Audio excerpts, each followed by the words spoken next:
안녕하세요. 춘천 한마음교회 김한나입니다. 심장을 두근거리게 하는 일을 쫓으라. 어느 자기계발 서적에서나 볼 수 있는 말 같은데요.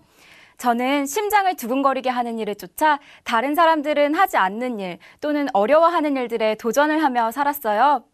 그러던 제가 부활하신 예수님을 만나고 이제는 부활의 심장으로 살게 된 이야기를 나누고자 합니다. 저는 모태신앙이에요. 대학에 들어가면 교회 언니 오빠들처럼 신앙훈련을 잘 받아야겠다는 생각을 항상 했고요. 춘천교대에 입학을 했는데요. 막상 대학에 갔더니 하고 싶은 게 엄청 많더라고요. 조금이라도 해보고 싶은 동아리는 다 찾아갔어요. 그런데 전부 다 할 수는 없으니까 결국 기독교 동아리를 포기했습니다. 네, 주말마다 서울에 가서 주일학교 교사로 섬기는 것만으로도 충분하다고 생각했거든요. 그리고 저 나름대로 타협점을 만들었었던 것 같아요. 기독교인답게 살면 된다고요. 기독교인이라면 사회에 선한 영향력을 끼쳐야 된다고 생각했어요. 그래서 남들이 하기 싫어하거나 어려워하는 일들에 나서기 시작했습니다. 그럴 때면 가슴이 두근두근 거리는 거예요. 그 느낌은 마치 젊음의 상징 같았어요. 학교에서는 과 대표로 시작해서 동아리 부회장, 과 부학생회장, 총학생회 사무국장 등 각종 대표 자리를 도맡았습니다. 주말이나 방학이면 다양한 봉사활동을 하기 바빴고요. 자폐아동부터 노숙인, 북한 이탈 주민들을 도왔고 태안에 기름도 다 끌어가고 가리는 것이 없었어요. 제 심장을 두근거리게 했던 일들의 대부분은 제가 할 수 없다고 생각했던 일들이었어요. 예를 들면 기차를 탔는데 창 밖에 길이 쭉 이어져 보이는 거예요. 춘천에서 서울까지 자전거를 타고 갈 수 있나? 그런 생각이 한번 드니까 가슴이 또 두근거리고 그 일을 꼭 해야지만 되겠더라고요. 결국 2학년 1학기 종강과 동시에 춘천에서 서울 집까지 자전거를 타고 갔습니다. 제 자전거는 바퀴가 조금해서 이틀이 걸렸어요. 무식한 게 용감하다고 안전장비 하나 없이 일반 국도로 혼자서 그러고 간 거 있죠. 어떤 날은 집에서 TV를 보는데 한 남학생이 무전여행을 하는 거예요. 아, 저거다. 가슴은 또 두근거리고 그래서 저도 기차표만 끊어서 혼자 무전여행을 하기도 했어요. 제 주변의 선후배들이나 친구들은 그런 저를 보고 신기하다고 대단하다고 했습니다. 저는 크리스찬과 크리스찬이 아닌 사람은 삶에서 차이가 나야 된다고 배우면서 자랐어요. 남을 돕고 다른 사람들은 하지 못하는 일을 해내면 제 삶을 통해 예수님을 드러낼 수 있다고 생각했어요. 그렇지만 제 마음에는 항상 걸리는 것이 있었습니다. 이렇게 말씀도 없는 채로 사회에 나가도 될까? 언제까지 막연하게 하나님을 믿어야 되지? 그런 의문이었어요. 그리고 사람들에게 잘해야 한다는 핑계로 술을 마시는 것도 마음의 걸림돌이었고요. 저는 주로 기도 응답이 있을 때만 하나님이 계신 것을 확신했었거든요. 예를 들면 자전거 여행을 하면서 개한테 쫓길 때, 무전여행하면서 구걸해야 할 때, 그럴 때만 기도하고 그 밖에는 주님과 인격적인 관계가 전혀 되질 않았어요. 그러다 대학교 2학년 여름방학 때 태국으로 집짓기 봉사활동을 갔는데요. 거기서 만난 언니를 통해서 영국에 있는 성경학교를 알게 되었어요. 그곳에 가면 신앙, 영어, 여행을 전부 다 해결할 수 있겠더라고요. 제가 다니던 교육대학교 분위기로서는 임용수험생이 휴학을 한다는 것, 그리고 교사라는 직업과 관계도 없는 성경학교에 간다는 것은 무척 염려스러운 일이었습니다. 그렇지만 주변의 만류를 뒤로하고 4학년 마지막 학기를 남겨둔 채 영국으로 가게 되었어요. 그런데 영국으로 떠나기 며칠 전에 한 후배가 생각지도 못한 질문을 하는 거예요. 언니가 믿는 그분에 대해 알려주실 수 있으세요? 저는 그 순간 그동안의 제 삶이 인정을 받은 것 같아서 정말 눈물이 날 정도로 감사했어요. 그런데 문제는 제가 예수님에 대해서 전해줄 수 있는 말이 아무것도 없다는 사실이었어요. 진짜 충격이었죠. 그래서 저는 후배에게 미안하다고 하고 영국에 가서 꼭 알아오겠다고 약속했습니다. 영국 생활은 쉽지만은 않았어요. 성경 말씀과 영어, 2마리 토끼를 잡겠다는 욕심 때문에 늘 시간에 쫓기고 바쁘게 살았거든요. 그렇지만 안타깝게도 성경학교에서 하루 6시간이나 강의를 들으면서 얻을 수 있는 말씀은 거의 없었습니다. 왜냐면 저는 영어를 진짜 못했거든요. 그곳에서 만난 한국인 동생과 함께 한인교회에 출석하게 되었는데요. 동생은 목사님께 천국과 지옥이 어디 있는데요? 하면서 따져 묻기 시작했어요. 저는 그동안 아는 척하면서 살았던 질문들을 동생이 대신해 주는 것이 정말 고마웠습니다. 그렇게 목사님과 매주 성경 공부를 시작하게 되었어요. 저는 저의 믿음이 맹신이었다는 것에 충격을 받았고 이번 기회를 통해서 꼭 해결받고 싶었어요. 그렇게 말씀을 사모하고 있을 때 사귀고 있던 남자친구로부터 이별을 통보받았어요. 그 사람은 예수님을 믿지 않는다는 것 빼고는 제가 바라던 모든 면을 다 가지고 있었어요. 그런데 사랑하는 사람이 종교적인 차이를 이유로 헤어지자고 하는 순간 하나님 앞에 제 중심이 다 드러나 버렸습니다. 하나님께 하나님, 도대체 왜 그 사람을 빼앗아 가는 거예요? 하고 따져 물었어요. 하나님을 원망하고 부정하며 태어나서 처음 맞는 고통의 시간을 보냈습니다. 말씀에서 해결받고 싶은 마음에 러브라는 단어가 들어간 온갖 성경 구절들은 다 찾아 읽으면서 기도했어요. 진짜 사랑이 뭔지 정말 궁금했거든요. 그런데 예수님이 우리를 사랑한 것 같이 우리도 서로 사랑하라고 하시는 거예요. 예수님처럼 사랑하는 게 뭐지? 그 다음 이어지는 말씀에서 저는 무너져 내렸습니다. 사람이 친구를 위하여 자기 목숨을 버리면 이에서 더 큰 사랑이 없다고 하시는데 예수님의 사랑이 저에게 그대로 비춰졌어요. 예수님이 날 위해 죽으셨구나. 그렇게 많이 듣고 감격했던 십자가 사랑이었는데 그날은 그 은혜가 정말 컸습니다. 그런데 내가 남자친구를 위해 죽을 수 있나? 그 질문에는 어떤 대답도 할 수가 없는 거예요. 얼마나 많이 사랑했는데 대신 죽어줄 수가 없다고 생각하니까 예수님의 사랑이 더욱 크게 느껴졌어요. 그래서 저는 많이 힘들긴 했지만 결국 남자친구와 헤어지게 되었고요. 그 이후로의 삶은 은혜를 갚는 삶이었어요. 그렇지만 이상하게도 저의 신앙생활은 이전보다 더욱 어려워지기 시작했습니다. 날 위해 죽어주신 예수님 때문에 죄를 짓지 않으려고 악착같이 노력했는데도 불구하고 주일이면 회개의 기도를 하라는 말씀 앞에서 또 회개할 거리를 찾아야 되는 거예요.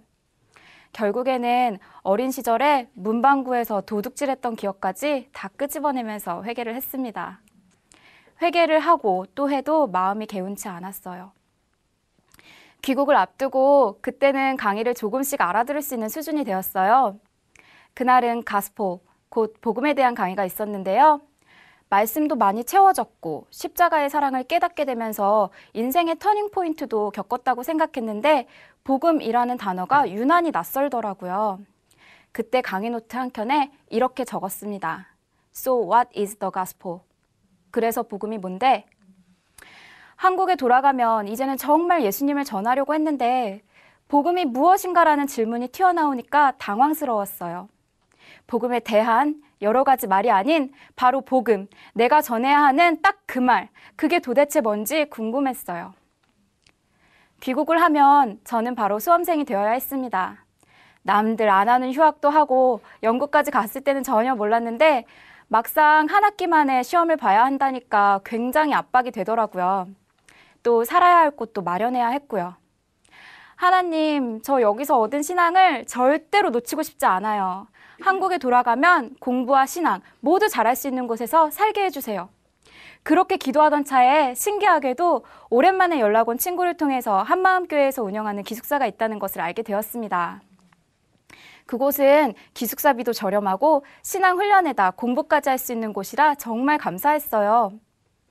그렇게 9개월간의 영국 생활을 마치고 귀국한 지 일주일 만에 한마음교회 기숙사로 바로 들어가게 되었습니다. 대학 시절에 워낙 많은 사람들을 만났고 여기저기서 살다 보니까 여럿이서 함께 생활하는 것에서는 문제될 것이 없었어요. 그런데 말씀에 대해서는 갈등과 고민이 더욱 솟구치는 거예요. 교회에서는 매일매일 부활을 얘기하더라고요. 어느 날 같이 사는 동생과 빨래를 개다가 왜 꼭 부활이야? 하고 물었어요. 그랬더니 그 동생이 그리스도께서 다시 사신 것이 없으면 너희의 믿음이 헛되다는 말씀을 찾아주는 거예요. 엄청난 충격이었죠. 영국에서 뭔가 해결받고 왔다고 생각하고 있었는데 부활이 아니면 믿음이 헛되다고 하니까 어떻게 해야 될지를 모르겠더라고요.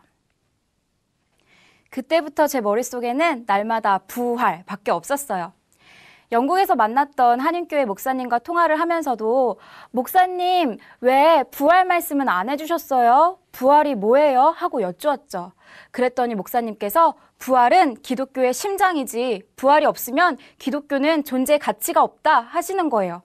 놀랍게도 그 순간 지금까지 들었던 모든 말씀이 한 번에 다 뚫려버렸어요.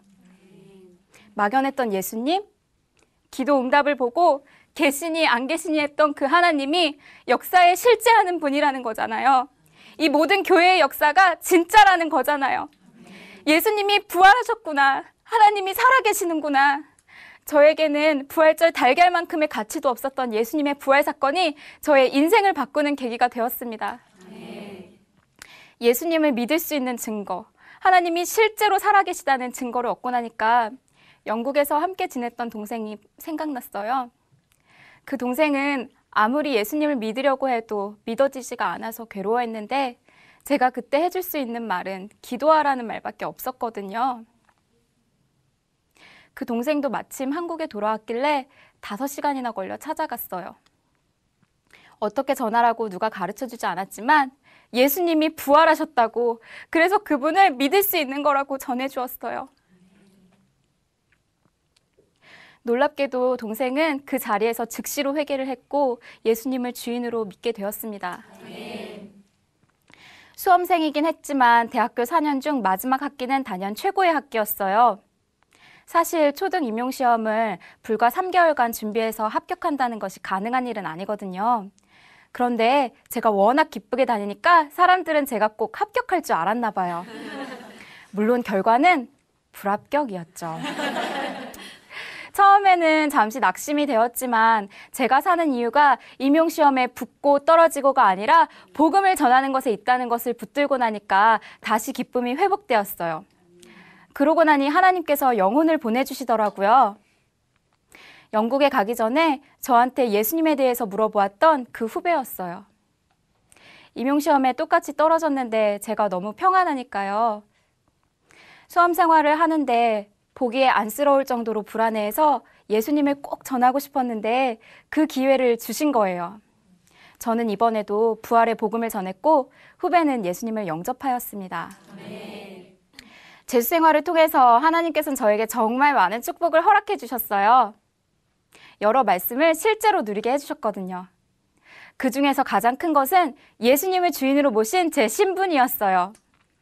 열람실에 복귀하던 날 어린 후배들이 저를 보곤 하면서 소스라치게 놀라는 거예요.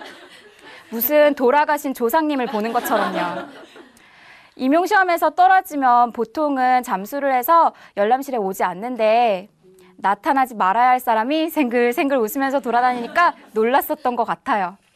저는 찌질이 재수생이 아니라 열람실의 선교사였고 왕 같은 제사장이었어요. 열람실은 그야말로 눌리고 포로된 자들이 넘쳐나는 곳이거든요. 대학 시절에 활발하게 활동했던 것이 덕이 되어서 많은 후배들에게 복음을 전할 수 있었습니다. 임용시험 날이었어요.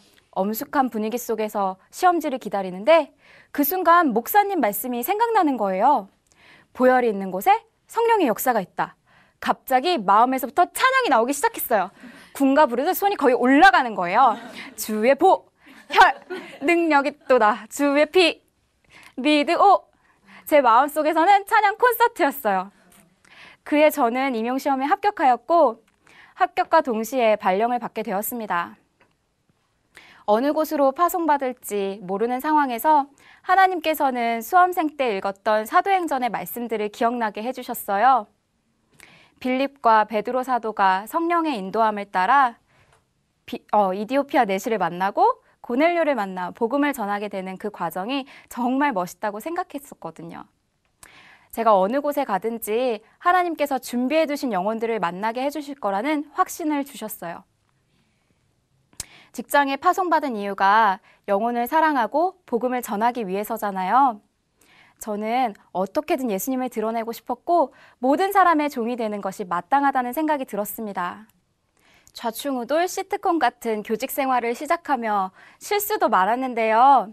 발령받은 지 한 달쯤 되니까 부활절이 오더라고요. 수험생 때 꿈꾸었던 일을 저지르자고 생각했어요. 학교에서 부활절 달걀을 돌리자. 인터넷에서 계란을 한 번에 많이 삶는 법을 검색해서 완벽하게 계란을 삶아갔습니다.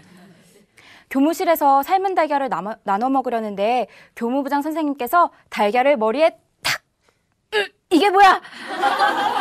달걀은 그냥 반숙도 아닌 왕반숙 상태였어요. 저는 너무 죄송하다고 다시 해오겠다고 다 물리려고 했죠. 그런데 선생님들께서는 그런 저를 귀엽게 봐주시고 왕반숙 계란을 쪽쪽 빨아서 다 드셨어요. 두 번째 해에는 계란을 삶은 다음에 제일 아래, 중간, 위에서 오밤중에 3개를 까먹고서야 안심하고 학교에 가져갔습니다. 우리 학교에서는 예수님의 부활이 잊혀질 리가 없겠죠. 작년에는 큰 일을 겪었는데요. 우리 반 아이가 수학여행 중 빗길에 넘어지면서 철제 구조물에 허벅지를 찍혀 50바늘을 꿰매는 큰 사고를 당했어요. 주변에서 30년 교직 생활에도 겪기 쉽지 않은 큰 사고였다고 하시더라고요. 감사한 것은 사고를 당한 아이가 믿음의 가정에서 자랐고 또 저와 함께 여름 성경학교에도 참석하면서 복음으로 교제한 아이라는 거였어요. 성령님께서 아이와 저의 마음을 붙들어 주셔서 응급실에 가면서도 야, 내일 놀이공원은 못 가겠다. 어쩌냐? 하면서 농담을 했어요. 그렇지만 너덜거리는 생사를 소독하는 것은 너무 고통스러운 일이었습니다. 침대 시트를 입으로 끌어다가 물면서 울음을 삼키는 아이를 끌어안고 함께 울며 기도해주면서 물었어요. 너의 주인이 누구야? 항상 엉뚱하게 대답하던 아이가 예수님이요 하고 정확히 대답하더라고요. 어머님과 연락이 닿았는데 선생님, 우리 아이 때문에 고생이 많으시죠? 죄송합니다 하시는 거예요. 저는 그만 울음을 참지 못했고 어머님께 아이를 맡겨주셨는데 지켜주지 못해서 죄송하다고 했어요. 그러자 어머님께서 곁에서 기도해 주시는 선생님이 계시니까 걱정 안 합니다. 감사해요, 선생님 하시는 거예요. 아이 곁을 지키면서 하나님께서 도대체 왜 이 상황을 허락하셨을까 고민하고 기도하며 여쭈었어요. 그런데 그날 밤 그 이유를 알게 되었습니다.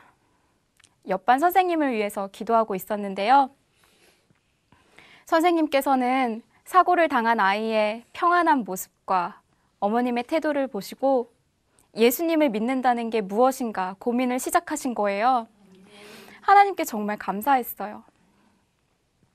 지금은 강원도 정선의 학교에서 동료 선생님들께 복음을 전하며 청년들 5명이 모이는 작은 교회가 세워져 함께 예배를 드리고 있습니다. 부족하지만 영국에서 배웠던 영어로 원어민 선생님들께도 복음을 전하고 있고요. 예전에는 제 심장을 두근거리게 하는 일을 쫓느라고 애를 쓰면서 살았는데요. 이제는 살아계신 전능자 하나님을 제 마음에 모신 것만으로도 심장이 터질 것 같습니다. 제 모든 삶과 입술로 부활하신 예수님을 자랑하는 이 순간이 제 인생 최고의 순간입니다. 기독교의 심장 부활로 놀라운 삶을 살게 해주신 주님께 감사드리며 이 간증을 마치겠습니다. 감사합니다.